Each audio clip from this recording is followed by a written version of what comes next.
Welcome to the Mom Founders Table. Pull up a chair and join me every week as I become your thought partner and help you lead to create change. I'm your host, Kelsea Kenry, entrepreneur, millionaire mom of three, and strategic business coach for established mom entrepreneurs. Every week, you will get tactical guidance to apply to your business, leadership, and life that will help you further your true success while also being invited into a new way of thinking and being that creates true freedom. I'm here to call you out and call you up, so take a seat and let's begin. Welcome back to another episode of the Mom Founders Table. Today is a special day because, as you guys know from our last episode, we decided in 2026 it was time to bring some more voices, some different expertise, and some new stories and perspective to the Mom Founders Table. So we have our first interview today, and I'm really excited for you guys to meet Courtney Claghorn. She's out of California. And Courtney, welcome. Thank you for being here. If you can just open with telling us who you are, a little bit more about behind the scenes, who you are, the titles that you wear, and then what you do. Yeah. Well, I am a co-founder of Sugared and Bronzed, and I'm a mom. The title I guess I officially wear at work is president, whatever that means. I'm not a huge title person. I do a little bit of everything, and my job changes daily. And I'm a mom of 2.5-year-old boy, which is just as chaotic as running a business. That is definitely the case. So you had the business pre-baby, right? Yes, very much Okay. so. The business started when I was 23. I started it with my now husband, who I started dating in college. So we waited until we were 35 to get married, and I got pregnant at 35 and had my one and only at 36. Wow. Okay. So I want to talk about that shift, but before we talk about that, can you tell me what exactly is Sugared and Bronzed? What do you guys do, and where did the idea come from? It's so funny. Really, just after college, I was complaining to Sam, who is my co-founder and, life partner. And he was like, why do you keep complaining about spray tans? Like, I'm sick of hearing about this. I really was just like, well, in Boulder, where we went to school, they were, relatively inexpensive. In LA, they're so expensive, and they shouldn't be double or triple the price. That's not the increase of the cost of living here. It's like, a percentage increase. It's not, 100%. So I think one thing led to another, and he just got sick of hearing me complain. And he was like, why don't you just start this business? You don't really love your job in fintech, and you want to figure something else out. And this was 2000. So I was like a year out of school. It was rough economy, and so I kind of was like, I don't know about that. Like the idea of signing a commercial lease, like I had just sort of saved my first, I don't know, $1,000 or whatever. And I was just kind of getting on my feet as an adult, if you will. Yeah. And so finally he was like, what if we each put in $500? Because we kind of had estimated that's what it might take to really spray some people out of our apartment, was the idea, like before I had to sign a commercial lease. And I was like, okay, I could swallow like 500. Like I could do that. I love a grassroots start. I love it. Yep. I love it. Yep. I started in my garage, so I love to hear it. Yeah. I mean, like Steve Jobs started Apple out of a garage, didn't he? Like all the best. Not to compare myself to Apple, but I feel like humble beginnings really teach you a lot. And it definitely taught us a lot. And again, we were 23. So like the idea of like even getting a commercial lease without any money to our names or, any experience, like people weren't really going to do that. I don't think private equity or venture would have given us any money, and rightfully so. Like we weren't deserving of capital to put to work. And we really had to like figure life out on our own. And so it all really started out of our Santa Monica apartment while I was still working in fintech. And I would sort of run back and forth, lunchtime or after work, and spray some people. And that's sort of how the first few months went. And then I was like, okay, I'm turning down clients to be at work. So I'm really at a fork in the road. And what am I going to do? So that's when I quit my job. We started to look for our first, real space, which ended up being upstairs behind a tree. It wasn't like impressive, but that's sort of the legs of getting it out of the apartment and getting everything going. Yeah. Wow. It's so fun. I love origin stories, and that's so cool that it's just, I tell my husband this all the time, but I'm like, isn't it crazy that we can just come up with an idea in our brain, and then all of a sudden it can provide an entire life for us and like solve a problem and like make the world a better place. Like that, to me, I have so much gratitude for entrepreneurship. And so it's just so cool to hear that you were just like we're going to do this thing. We're going to do it in our apartment and we'll just see what happens. So that's kind of the origin of where it started. And talk to me like this is a long time ago. So since then, kind of what has happened? How have you guys grown? What does it look like now? Yeah, so we are at 44 locations. We're about to open number 45, 46, and 47 in like a 3-week time period right around the corner here. So it's a whole different beast these days. We have a product line. We have a really cool pop-up that we can take to different places. Like it's in San Diego right now, and then it'll be in the desert for sort of festival season, maybe in the Hamptons for the summer. So, we have we have mobile in LA for like VIP sort of celebrity clients. We have a lot going on. It's very different than it was 15 years ago. Yeah. Yeah. Okay. So let's backtrack for a second because you built this thing and it was obviously pretty established by the time you had your son. You said he's 2.5, right? So tell me about the transition into motherhood while running this thing. It was very difficult. And I will say, like, we were really fortunate in the sense of when we started the business, we really had nothing to lose and we had nobody to, care about except for ourselves. So I don't know if I could have done it, honestly. I think I would have been too worried about having to provide for someone else. But, by the time we decided to have a child, things looked very different, right? So we took on private equity when we were at 10 locations. That was 9 years of bootstrapping. And so this was late 2019. The timing was obviously great. And then, obviously we were in like pandemic mode and then we were in rebuilding mode before we could really ever hit growth mode. So when I decided to get pregnant, this was 2022. So we really had started to recover from, we had recovered from the pandemic largely. And we were finally in that growth mode that we sort of signed on to do with private equity in late 2019. But given that we were largely in California and New York, it took time. Like we were closed for pretty much 10 months. I think we were able to like reopen here like January of 21. So, it took a whole year of rehiring, like all this stuff to feel like we were back on our feet. And I think that was part of my like trepidation of like deciding, to one, plan a wedding and two, have a child. Like I was like, I want the business to be in a good place. And I don't know, my mom had her last child at like 43, so I didn't feel very rushed. And so, when I did get pregnant in 2022, the business was in a place where we had, this corporate infrastructure of people that we like really trusted because we had been through some earlier hires that just didn't work out well. So we had this team in place. And I felt, financially stable because we sold some secondary shares when we took on investors in 2019. So we had a house and these things. So life felt very different. But even with all that, it still was very hard. I just had a really like challenging pregnancy. I had never felt really like on my A game. I was always sort of apathetic, which is very much not me. Then I had like a rough C-section and I felt like, my recovery was a little bit slow. And then I was like trying to get back to work and trying to be everything like the best mom and still like this coworker who had like missed, whatever. It felt like a year, even though it had been like 4 months, but it felt like between the pregnancy and my maternity leave, I had missed so much. And I think I was like burning the candle at both ends. So it was really challenging to sort of figure out that balance, which I don't feel like it's ever really a balance once I came back. Yeah, I think it's interesting because like, even as somebody who believes that we can find some sort of balance, I still think that how we define balance and what that looks like for us, and it has to be in alignment with like what we're excited about and who we are as people.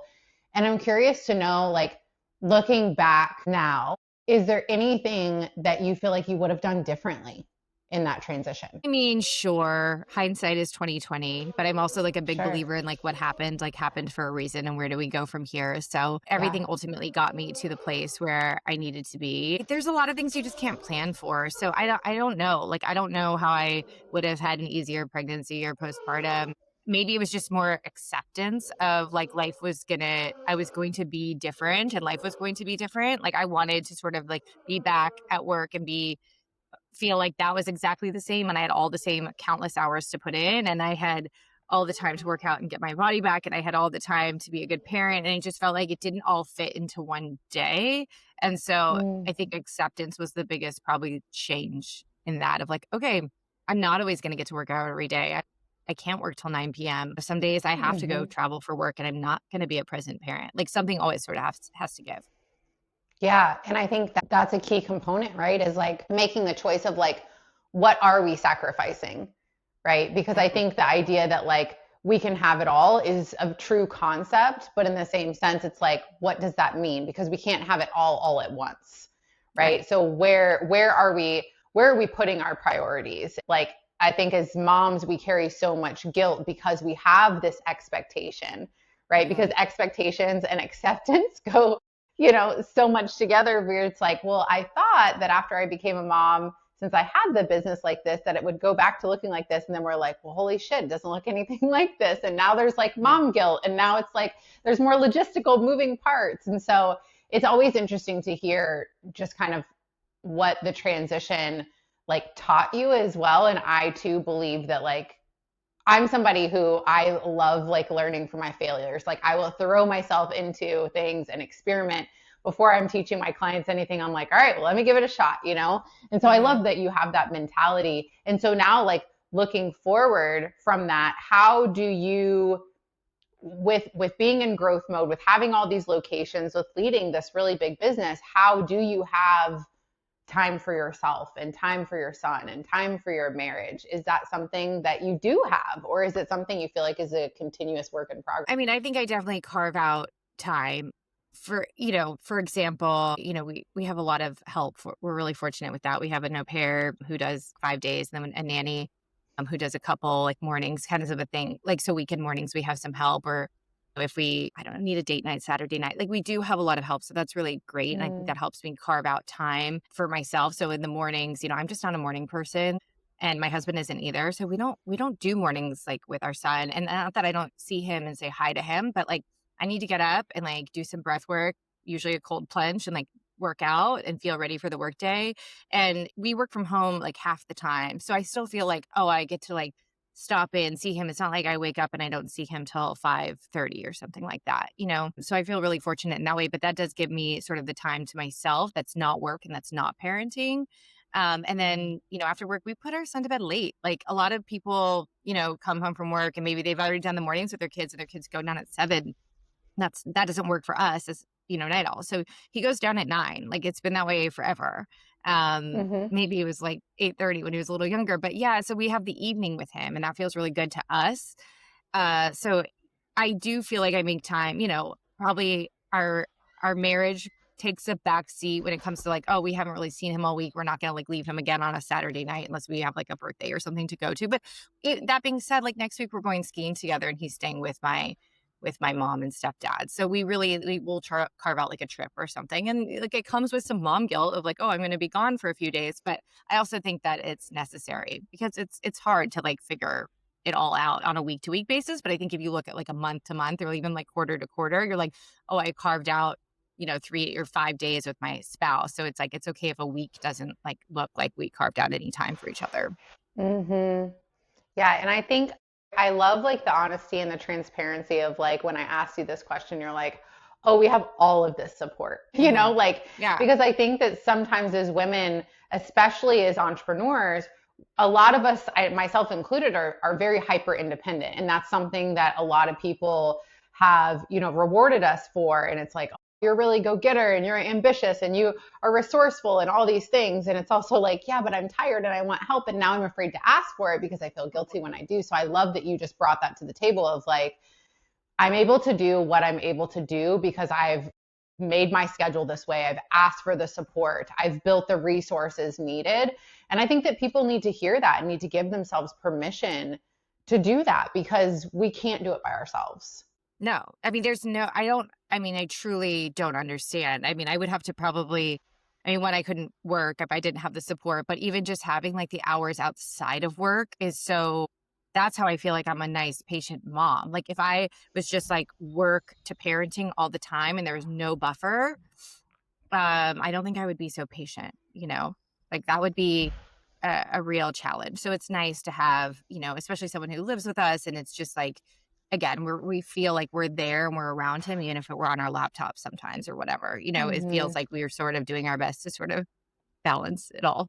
Yeah, and it's hard, and it's nobody does it perfectly, regardless of what Instagram may tell us. I think that's the Mhm. key too, is Yeah. like we have these like unrealistic standards of like who people are pretending to be when like behind the Yeah. scenes it could be a complete dumpster fire, right? Yeah. So we really don't know, and that's where like just staying in our own lanes, focusing on us and like, does this feel good to me? Does this work for our family? Do we like this bedtime? Like whatever it is, it's so great that you've asked those questions and you've found something in a rhythm that works for your family. And of course, as kids get older, mine are 9, 7, and 4, and everything that you have now will also change. But like we adapt to it, and I think there's a level of adaptability that we're forced into with motherhood that is so awesome for us as business owners, because I love hiring moms because we just think different, because we can create solutions in like 14 seconds because we're used to having to jump from thing to thing.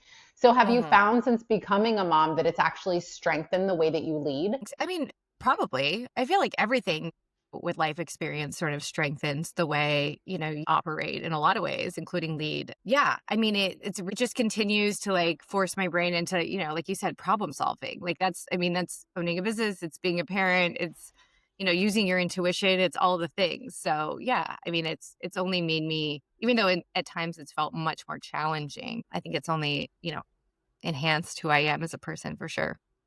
Yeah. So, in the success that you've built with all of these locations and the company that you're running, what do you think? Like, what would you say are the things that you have done differently that have allowed you to get there? That I've done differently. I feel like I just don't, I question a lot of things. Like, I just don't Mm, hear something and I'm like, that's fact. It doesn't matter if it's like something I read in the media or something like I'm always sort of questioning. And I think my husband is too. We're big fans of mm, first principles thinking. And it's so easy as like a human, which we didn't like come up with. We're not the only people who try to think that way, obviously.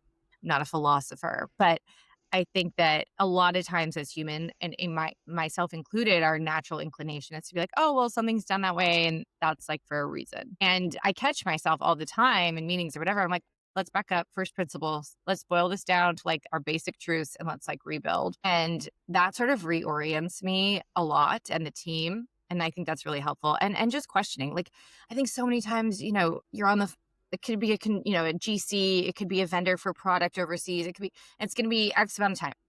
And it's like, well, why? What can we do to like figure out a different way? There's so many times where we mm. just take that answer of like, oh, it's going to be like this. And we're like, okay, moving on. And like, sometimes there's really nothing you can do about it, even though you like are like, I know this could be different and it's frustrating. But a lot of the times there is something you could do.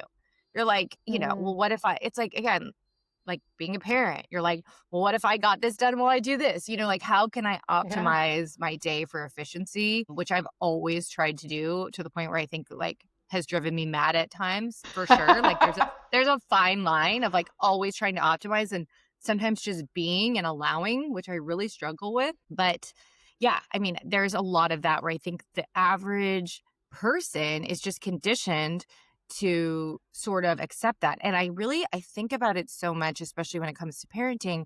Like now that I've in the past, I don't know how many years, probably 3-ish years, gotten really into like breath work and meditation and all these things. And I've really started to understand, or at least more than I used to, the subconscious mind and sort of how it like controls so much. And Mm, I even started thinking about it. We got a puppy when I got very into this. And I was like, wow, we're really like programming her subconscious mind, like to just be trained well or do whatever. And so then by the time we had our son, I was like, we're really doing the same thing. It looks very different. We're not like sit, stay, whatever.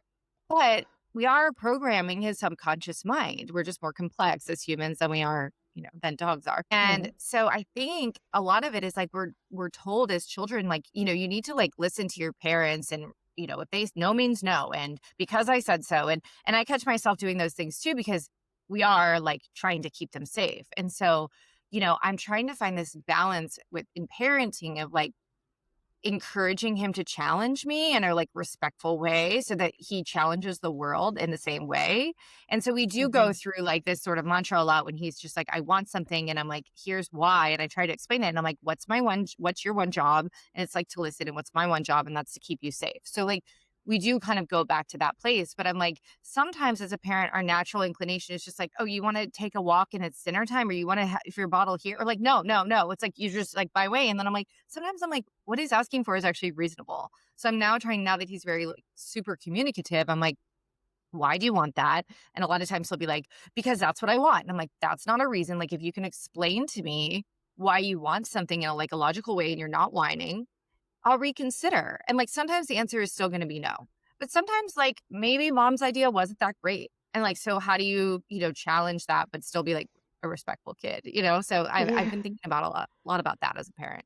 Yeah, and I love that because I think that it is so true, especially as women. It's like we're supposed to just like go along the path. And obviously you were on that path to where you were working in fintech and it was like, okay, we steered a different direction. And I think that's where there's so much information now to where it's really showing us how our words matter, how we can reprogram and rewire our brains. And I love that you're paying attention to that. So when it comes to this like advocating and negotiating and challenging, how do you implement this into your business with your team or outside of that so that it helps with the growth of the company? How do you see that show up there? Love people challenging at work too.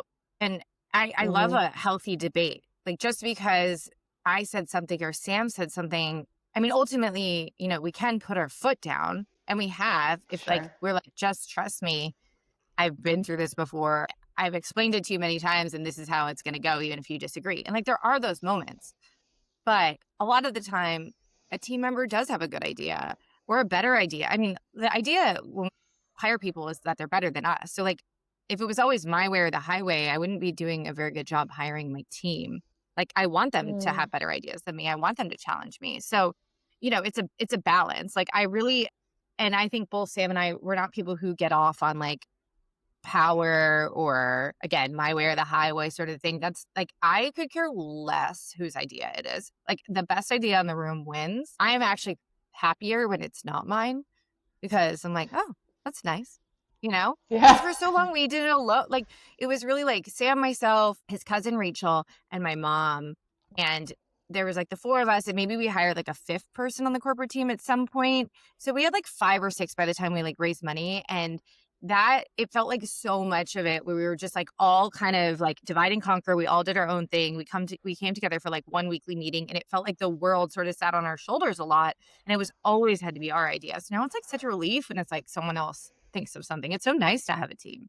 Yeah, it's so true because especially when you start grassroots, you talk about like programming yourself, right? You're Mhm. programmed to like have to initiate. Everything relies on you. And so I've found that with a lot of my clients, even though they have teams and they've been doing it for a long time, that they still have a hard time letting go, right? Because Mhm. whether it's delegation, whether it's, underlying trust issues, and so, what have you seen like since you've grown, and especially with like all of these locations? You obviously have to have like quality control measures, and but you have to do a lot of letting go in that. What has helped you to do that?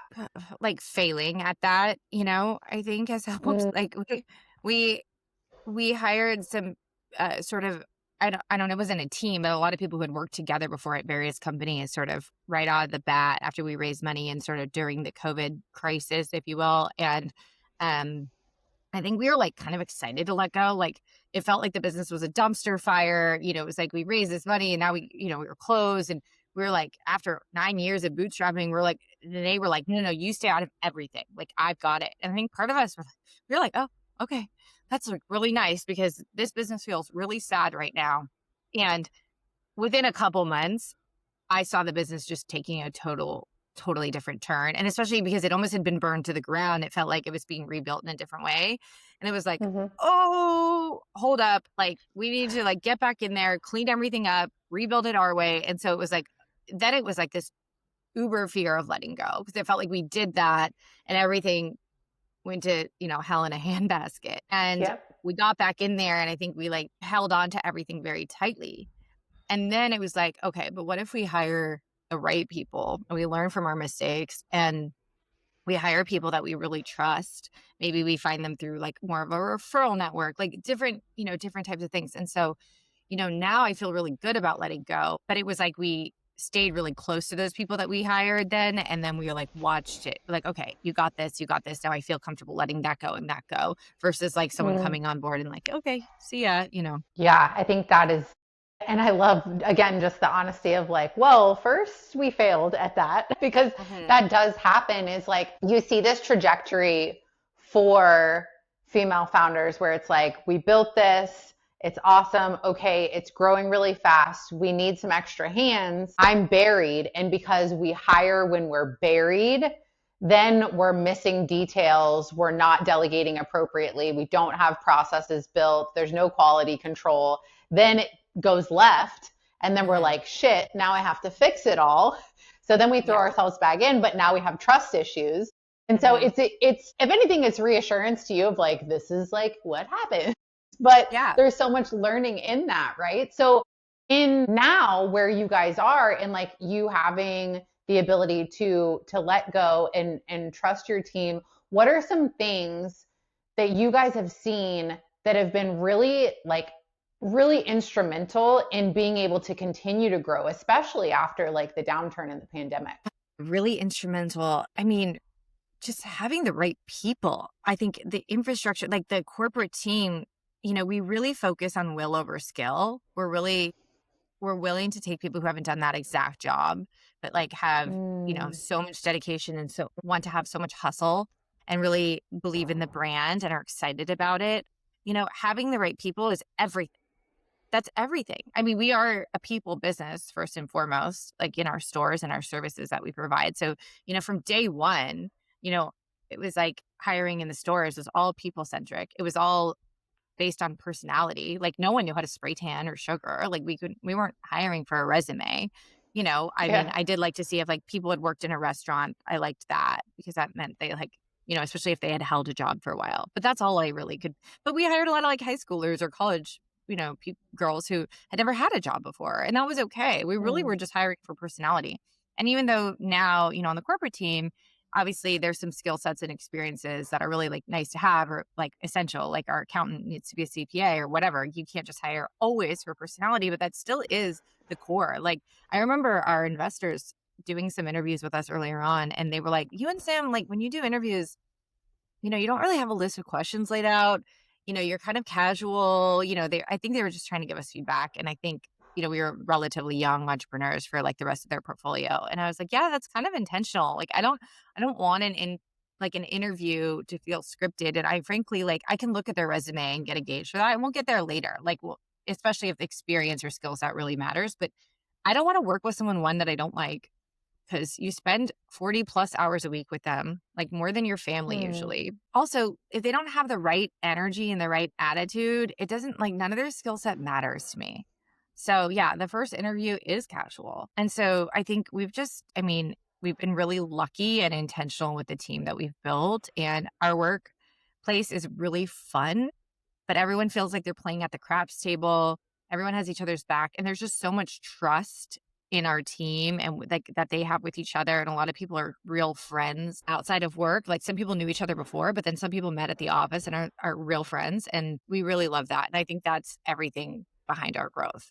Yeah, I mean, I would agree 100%. I think people are everything. And I love because immediately when you said about just like hiring for personality, every single one of my clients, I remind them, I'm like, remember, skills can be taught, but character is hard to change. And so Hmm. going into even the hiring process, I always coach people on like asking those character based questions that will reveal what their value system looks like and like how they're going to show up and how they're going to problem solve and things like that. Because I think it's like people are just hiring based on this like corporate model, but we understand now the importance of people and the importance of working with, if you work with people like that you like, you're going to want to show up for work, right? And then we're going to have less team turnover. So Hmm. everything that I'm doing is like for the infrastructure piece is all people, processes, and pricing, right? Because without those things working together, nothing else works. So Yeah. I love everything that you said. And so when you think about like where you guys are going and like the growth, how do you Is there anything that you guys have tactically done in the business to where you're like, this was when we did this, whether it was, I don't know, a marketing technique or something like that, that it really made a difference for you guys where you noticed a shift upwards? I mean, a big thing that we did was, I mean, I can't believe how long it's been now. Maybe has it been a decade? I don't know. When we introduced memberships, that was huge. I was really hesitant to do it because I was worried about wait lists. And I always feel like we're understaffed. We always say we'd rather be understaffed than hire the wrong people. And as we keep growing, I feel like there's always a place where we're understaffed. And so I was worried about memberships, and it really just was the best idea. It wasn't mine. It was Sam's, which I don't always like to admit, but I was resistant to it. And he just kind of pushed on me, and I was like, all right, like, let's try it. Like, what do we have to lose? And so that was a really good decision. And I mean, the other is, I think, just always honing in on our digital ad strategy and just trying to grow with the times. When we launched the business, it was just Google AdWords. Sam and I were learning how to do that. Like, I feel so old when I say this, but Instagram didn't exist when the business started, and Facebook didn't have an advertising platform. So it was really like Yelp, and Google AdWords. And I don't even think we did Yelp ads because we couldn't really, they have a terrible RO, way to track, and we couldn't really afford it to not understand. I can't believe there's some people that don't know what Yelp is. Yelp is like, I mean, it's such a dinosaur, but I love it. I still use Yelp when we travel. Like, that's where I find stuff. It's funny. It was so great for us for a long time because we just, even using like the free version, people wrote us great reviews and so many people found us. So I don't want to totally knock it, but also their advertising platform is just so chaotic and you can't really ever tell where your ad dollars are. So I never loved it from that lens, but it's kind of nice that, now it's like this shift probably towards optimizing for AI search and like, how is that going to look? And is there going to be an advertising platform, within Gemini or ChatGPT or Grok or whatever? But now it's like, feels like a lot of younger people are finding new stuff not on Yelp, but on TikTok. And, they don't necessarily want to watch the brand talk about themselves. They want to watch, influencers talk about the brand. So it's like really just trying to stay with the times. Like, I never wanted to be that business where it's like, oh, you can tell she's like older, the founder. I always wanted to be like a 25-year-old running this. Like, they're so with it. Like, that's sort of my goal. And I think you have to keep that mentality as you get older. Otherwise, some 25-year-old is just going to take it and run. So true. So true. I always tell people, I'm like, you have to make sure that you allot a certain percentage of budget, but also your brain for experimentation of like, we're just going to try this thing because it seems to be working for other people and we think it could work for us. And you don't go in blind, of course, but I think that like so many people are afraid of like uncertainty. And I think that's one of the things that I believe truly separates really successful people from people who are stagnant or people who eventually close their doors is I feel like there's this mentality of resourcefulness and experimentation and like evolution, like you said, to where it's just like, okay, maybe I don't even like, I have TikTok, but I don't really go on there. But if it was like, Kelsey, you have to be on TikTok for your business to grow, I'd be like, pull up my fucking bootstraps, let's figure it out. And I think sometimes people are so afraid of that change and evolving and they get stuck in their ways and then it keeps their business stuck. So do you feel that like, obviously you've seen many different evolutions of your business. And so where you guys are now, do you guys implement, the experimentation and kind of like, what does that look like for you guys? Yeah. I mean, as soon as AI was a thing, we were just like, everyone get on this. Here's a business account, as soon as ChatGPT launched, and it was like, it had a lot of mistakes then. It still, does. But, I hated that sort of like narrative of like, oh, it's not always right. And I'm like, well, every time you search on Google, you don't always get what you want. Doesn't mean you don't use Google. Like, what are we talking about here? It doesn't mean you just get to throw something in ChatGPT and then like copy paste and send it to an editor for like, questions from a journalist or something. It's like, no, you have to work with it. You have to learn how to work with it. But we use it in every facet of our business. Like, I have learned a lot when it comes to like formulating with the labs. Like, I used to like struggle with product because they'd be like, well, this ingredient's in it and like this one. And then like, I'd have to like research those two ingredients, but I couldn't really understand the chemistry of it because that was like a very chemistry is so specific. you can maybe find like how two things interact. But when you have like the whole list, it's like now with AI, I can like sit there and actually like learn about like why adding this one ingredient changed this, and like actually have better questions or suggestions for the lab to go back to.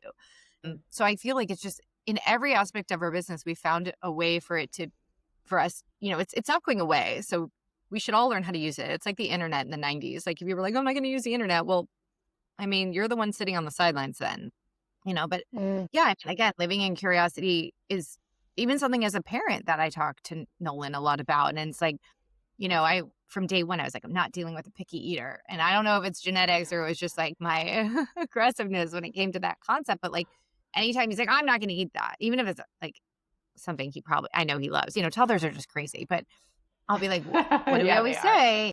I'll be like, we live in curiosity. And he'll be like, and we try new things. And, you know, and like, that's one of our mantras. And it's like, I don't know, something clicks in his brain and then he like has a bite and then he's like, I like it. And I'm like, great. You know, it was like starting there, teaching him that living in curiosity is a good thing. You never know what's on the other side.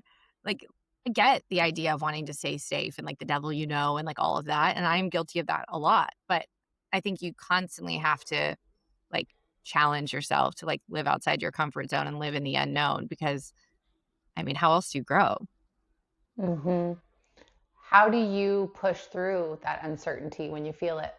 I just like repeat that mantra to myself. Yeah. I mean, sometimes I have a lot of anxiety over it, but ultimately I know that like the greatest things I've found in life have been through sort of like sitting in that discomfort of like what's coming next. And so I kind of just go back to like all the things I wouldn't have if I didn't sort of like live through that discomfort. I mean, very rarely do I, it's almost like now it's almost like a good thing. Like if I'm going to do something in work or personal life or whatever that is bringing me a lot of discomfort because it's unknown, at this point, I almost feel like it's going to be worth it. Like very rarely have I sat in that discomfort and then entered the unknown and was like, that was a huge mistake. Like now I almost feel like it's like an omen of something good coming. Yeah. Yeah. It's so true. It is really true. Like if you look back historically, like everything that's ever been a great achievement has come from doing something hard. Yeah. Like Yeah. that's Yeah. what I it comes mean, down to. honestly, plant medicine has taught me a lot too. Like anytime, you know, I've been like, oh, just that feels so scary, you know, and then I come out like the other side, I'm like, oh, I just like grew as a human. Being Hmm. uncomfortable and scared is a good thing.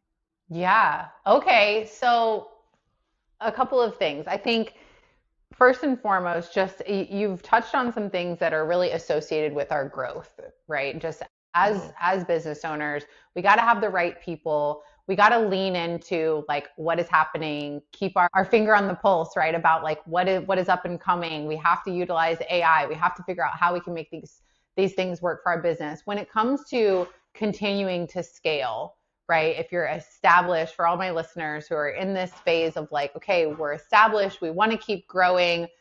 What are some other things beyond that that you would say, okay, it's really important that you have this or that in your business? Mhm. God, I mean, that's such a tough question for some. I mean, every business is so different, but I mean, people you trust, which we touched on. I would also just say like a mindfulness practice. I think that it's gonna benefit you in some way. I think the idea that you need to spend every waking minute being productive feels like the answer a lot of times, especially early on in business or when you're getting something off the ground, when you're bootstrapping. And I did a lot of that.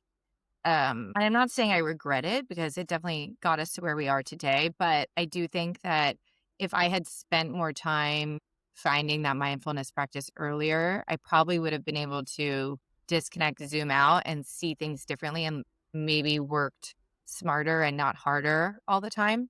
So Hmm. I was someone who was like, I don't have time for that. Like I'm building a business. And that was definitely a shortcoming. Yeah, I love that. And it's so true because we can get so in our heads about like, I'm just going to it's all the doing, right? And like we forget, like I tell my clients, even I'm like, today I was talking to a client and she was like messaging me and she's like, all right, today was my third time at the gym in the last 7 days because always push my clients to take care of their physical body because I think Okay. it's just, that is our house that we live in, right?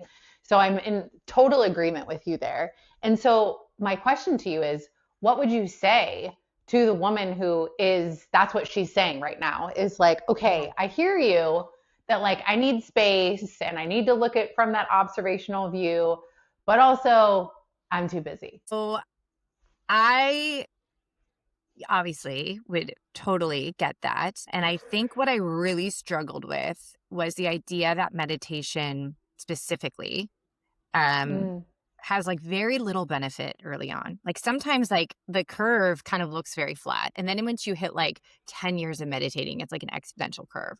And I was like, well, what I'm doing right now matters than what's going to happen more in 10 years. And I don't have time for that very little benefit. And I've spent the 5 minutes like, I don't want to do this kind of a thing. And it felt more frustrating. So what really changed it for me was doing breath work as a meditation. And that's what I would tell anyone in this. And you basically, I love, like, I do a lot of like Wim Hof in particular, and he calls it like the mm, Westerner shortcut to meditation. And I'm like, take the shortcut. That's what I would tell them, because you instantly get a physical benefit. You get physical peace. You get physical energy. If you want to fall asleep at night, you could do it then too, and it will help you, put you to sleep. But you also get sort of this high, especially if you stick with it for like 2 weeks every day. You start to like really notice. You're like, oh, it's like they say like you're high on your own supply. You really are. mm-hmm. You Yeah. get so much clarity, and you treat it like a meditation. You don't let your mind wander. So you're really like getting this shortcut, and you're getting the benefits of meditation, but you're also getting all these physical things and your immunity and like making your body more alkaline, like all these things. And I would say do that, because you're going to get instant benefits, and it doesn't take much time. Like I'd be like, give it 15 minutes and you're also going to love it. Like I don't know how long it takes people to love meditation. I never got there. And sometimes I will like meditate a little bit after the breath work, but I really often don't, because I kind of just treat it as a meditation. So I'd be Mm-hmm. like 15 minutes and do it before a workout. You're going to work out harder. It's a natural painkiller. You're going to have the Mm. benefits are so quick and abundant. And if someone had told me that back then, I think I would have been like, oh, okay. So like 15 minutes a day, and I'm going to like feel kind of high, and I'm going to work out harder, and I'm going to have like all this mental clarity, and I'm going to have better immunity. And, when I'm running myself into the ground, I'll get sick less and whatever. And I'm going to solve problems better. I think I would have been sold. I think meditation is a hard sell for someone who's time strapped.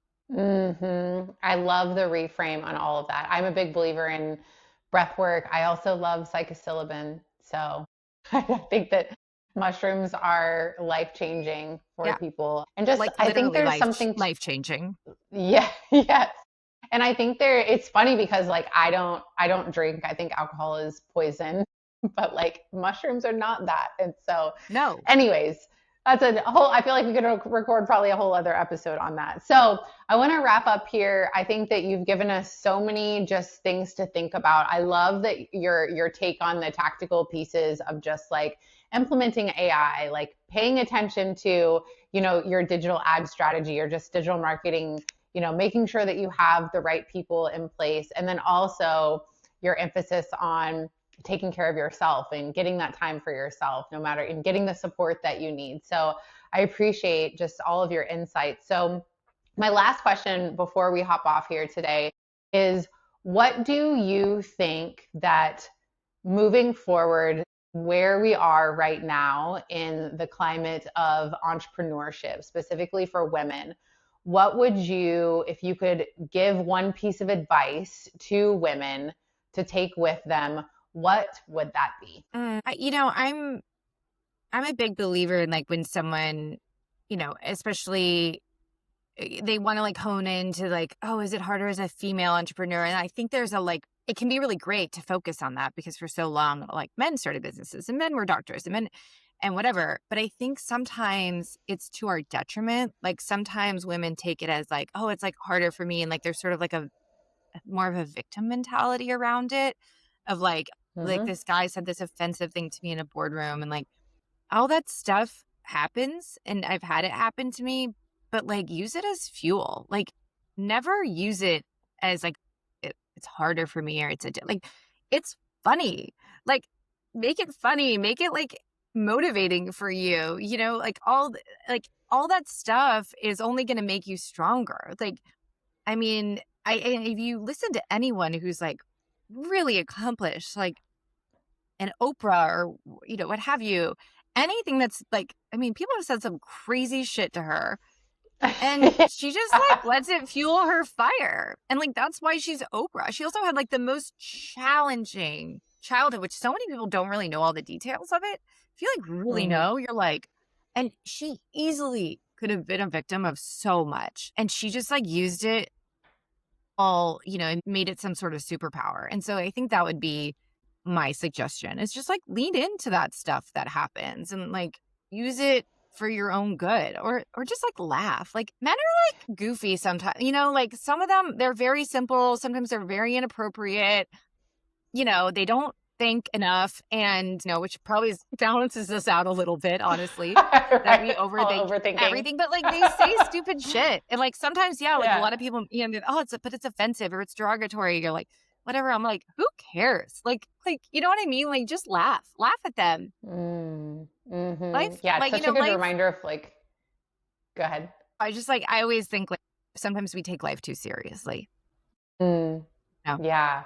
That's honestly such a good reminder, because we do, because it's our livelihood, right? And it's like everything is and we forget about fun and play. And like at the end of the day, like we get to choose, nothing's happening to us. Everything is happening for us, even if we can't see that until a later date. So I appreciate that guidance. And, one of the things that you touched on, obviously, was having the right people. And we have curated something called City Girls. And so for any of you in the audience listening, if you have not gotten your ticket to City Girls, we are visiting 5 different cities all over the US. This is a curated table of established female founders only.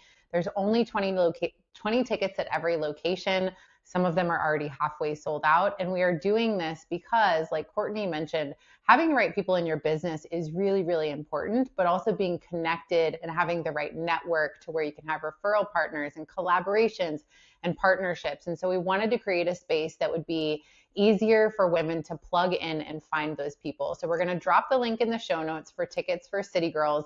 And then Courtney, I know that you wanted to drop a special offer for our listeners as well. Can you tell us more about that? We are offering a first month free for new members, and you can use the code VIP member to sign up on our website, sugaredandbronzed.com. Awesome. So we will put the link to that as well as the code in the show notes for you guys. And tell us where your locations are. California only, or are you outside of California? No, we are in LA, Orange County, San Diego. And then in Texas, we are in Dallas, Austin, and Houston. We are in New York City, Philadelphia, DC, and also Miami. Oh my gosh, that's amazing. That's amazing. Yeah, we are about to move to Dallas, Fort Worth. So yes, oh, wow. Okay, yes. Cool. So fun. Well, thank you, Courtney, so much for this. And we'll pop all of that into the show notes for you guys, and then we will talk next week. Thanks so much for having me.